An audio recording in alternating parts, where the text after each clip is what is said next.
Helping you with pension credit. This video should give you a greater knowledge of pension credit to help you to talk to your customers or service users about it and help them to check their eligibility.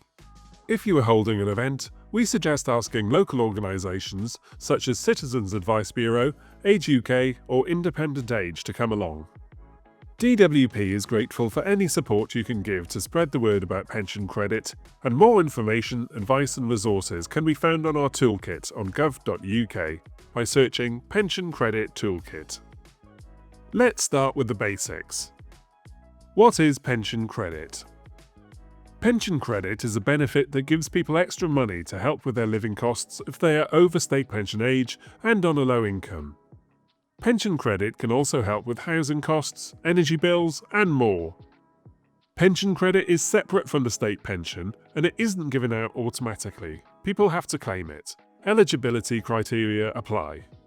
The full amount of pension credit someone could get is £238 per week for a single person and £363.25 per week for a couple. They may get extra amounts if they have other responsibilities and costs. People may not be eligible for the full amount, but could still get something.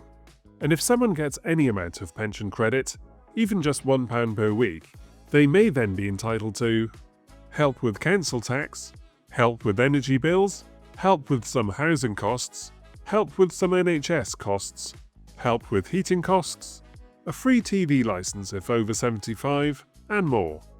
Who could be eligible? Essentially, pensioners on a low income or no income at all. This income could come from a state pension, private pension, combination of the two, or savings. They can still be eligible if they own their own home, they have more than £10,000 in savings. So, more people than you probably think could be eligible. It's really worth checking.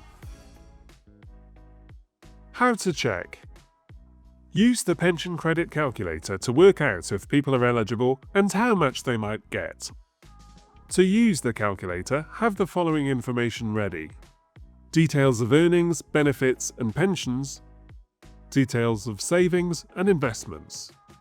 The calculator will not retain any information and it is not used for anything else. Let's run through some fictional examples. Example 1 is Jack. Jack was born on the 2nd of April 1955. He lives alone and owns his own home, so the mortgage and housing charges section can be left blank, as it does not apply to Jack. He receives attendance allowance. If none of these boxes apply, they can also be left blank before continuing to the next section. Nobody receives carer's allowance for him. Jack receives the full rate of the new state pension at £241.30 per week. He also receives a personal pension of £45 per week. Jack does not have any income from earnings, so this section can also be left blank. He has savings of £22,000. Ordinarily, being single with a full rate of new state pension would mean that you wouldn't qualify for pension credit. However, as Jack lives alone, has a disability benefit and no carer, then he qualifies due to the additional amount for severe disability, even though he also has a small personal pension and savings. Jack is still entitled to £13.75 pension credit per week. Remember, although he will not be entitled to the full amount of pension credit, he is still able to claim the other financial help that comes with it, including help with energy bills and housing costs. Compare Jack to Sanjana. Sanjana is also single and receives the full rate of the new state pension of £241.30 per week. But because she has no disabilities or caring responsibilities, she just misses out on pension credit. Let's look at Patricia. Patricia was born on the 11th of November 1955. She lives in Wales in a home which she rents. Her adult daughter lives with her as a non-dependent. Patricia is in receipt of attendance allowance. Her daughter receives carer's allowance for looking after her mother. Patricia receives a state pension of £120 per week and an annuity of £30 per week. She also has savings of £11,000. This should give her a pension credit award of £86 per week. Although Patricia is in receipt of a disability benefit, she doesn't qualify for the additional amount for a severe disability because her daughter receives carer's allowance for looking after her. Next, let's look at John. His details are: born on the 19th of September 1952, he lives alone in a rented flat. He does not own any other property or land. He does not receive any benefits. No one receives carer's allowance for looking after him. In receipt of a small state pension of £160 per week, he has £20,000 of savings in the bank. John would be entitled to £58 pension credit per week. It is important to remember that people's circumstances can change, which can mean they become eligible for pension credit when they may not have been before, or the opposite may happen, and they may no longer be entitled to pension credit. Let's look at what happens if John inherits some money in the future. If he inherits £10,000, bringing his savings up to £30,000, then his pension credit payment will decrease to £18 per week. It's important to note that even with £30,000 of savings, he would still be entitled to some pension credit and with it, the other financial benefits. Finally, we have Sajid and Asiya. They are a couple. Sajid was born on the 1st of June 1955. They live in a home they own.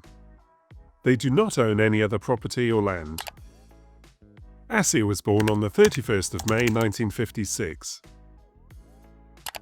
Asiya receives middle-rate disability living allowance of £76.70 per week.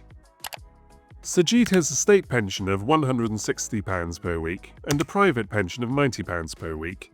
But Asiya is not entitled to any state pension as she has not built up enough qualifying years on her national insurance record. They have £15,000 in savings. They would be entitled to £103.25 per week. The pension credit calculator is a simple tool but cannot be used in every case. If you have any difficulties or have a customer with a complicated set of circumstances, please phone the pension credit claim line for help on 0800 99 1234. To apply for pension credit, they will need the following information about themselves and their partner, if they have one: national insurance number, information about any income, savings and investments they have, information about their income, savings and investments on the day they want to backdate their application to. A person can apply any time after they reach state pension age, and the application can be backdated by 3 months. But it can't be backdated to a time before state pension age. They'll also need their bank account details. Depending on how they apply, they may also be asked for their bank or building society name, sort code, and account number. They can apply online by searching pension credit on gov.uk, apply by phone on 0800 99 1234, apply by text phone on 0800 169 0133. A friend or family member can call on their behalf.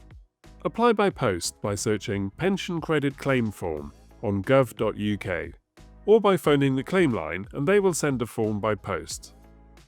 So, if you are having difficulty with helping your customer or service user with either the eligibility calculator or the claim itself, then please call the Pension Credit phone line. We are here to help.